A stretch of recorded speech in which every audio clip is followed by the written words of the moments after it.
Hello and welcome to Catalyze Music Academy. My name is Zaak Kerstetter. I'm an Ableton Certified Trainer.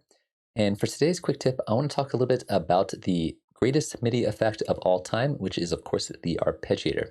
This is a fantastic tool that will allow you to get just a lot of really interesting notes out of any MIDI you send through it. So I want to cover real quickly the basics of it, and then I want to show you a couple techniques that I've been using more recently to get more complex arpeggiations out of it.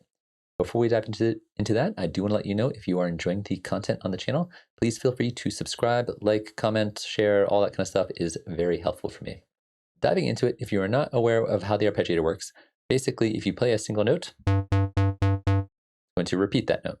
If you play multiple notes, it's going to alternate between those notes. So if I play two notes, it just alternates between them. If I play a chord, for example, instead of playing all those notes at the same time, it just rotates between them at the rate that I set right here and the length that I set right here. So again, if I play this with a longer gate,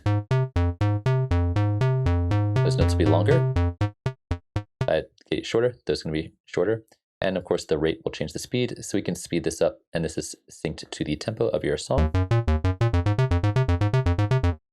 like that. So that's the basics. Hopefully you know a lot of that stuff. There are lots of cool tools in here that I would love to explore, but for right now, I want to focus specifically on the steps, distance, and transpose controls, which I think are often underutilized. So the way this works is if you turn the steps control up by 1, if I play a single note, it's going to play the note that I'm playing, and it's also going to play another note that is the distance right here away from it. So if I play an F note, it's going to play the F note I'm playing, plus another F note 1 octave higher. Just alternate between them. If I played in F minor chord, it's going to play the F minor chord that I'm actually playing. I'm going to slow this down a tiny bit. And also play another F minor chord an octave higher. Let's alternate between them, speed it up. Like that. So I'm only playing 3 notes, but it's alternating between 6 of them. If I turn this up to 2, it's going to play, again, the chord I'm playing, a chord an octave higher, and then another chord an even octave higher. So I'm only playing 3 notes, but all of a sudden I'm getting a lot more complicated just combinations coming out of it, which is really handy. You can change the distance here to change how far it goes. So if I set this to be something like 1 and steps of 8, it's going to move up chromatically through all the notes directly above the note that I'm playing. Like that, which is kind of cool. However, oftentimes when you are playing with something like arpeggiator, you don't want to play up chromatically. You want it to only play the notes in a particular scale. And that's where the transpose control comes in. So instead of putting this in shift mode, we can choose either major or minor. Pick minor, and say we want to be in the key of F minor. We can pick this as our root note. And so now, if I play a single note, it's going to go up through the steps of that key 1 step at a time, ignoring all of the notes that are outside of that key. Which is pretty cool. And then once again, if I play a chord,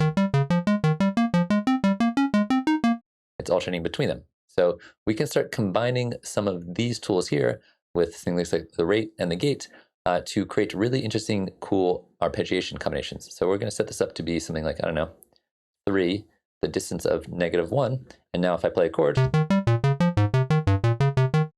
going to go down through lots of different notes. Let's speed this up.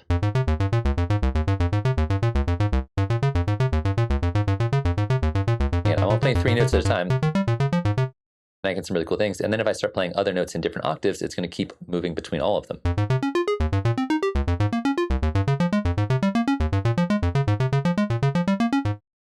Like that. So a lot of fun, really easy to mess around with. I generally recommend if you're going to be using the steps control and the distance control, if you're going to be not using the transpose here, keep this at either +12 or -12 if you want to go down in octaves. However, if you are going to be using the distance control, if you're going to be using the transpose control, the distance can be usually 1 or 2 works really well. If I set this to 2, it's going to be moving up every other note in that key of F minor in this case. Which again, can be really cool going in either direction. So that's kind of the idea here. You can use the steps control, the distance control, the transpose control, and the gate and the rate to create lots of interesting arpeggiations. Very very, very easily. You don't need to do a lot of thinking. Just play a couple notes. It alternates between them, stays in key, and it makes your life really, really easy, whether you play one note at a time or you play a whole chord. Totally up to you. Have some fun with it. Play around with it. If this is useful, let me know in the comments below, and hopefully I will see you again in another video. Thanks for watching.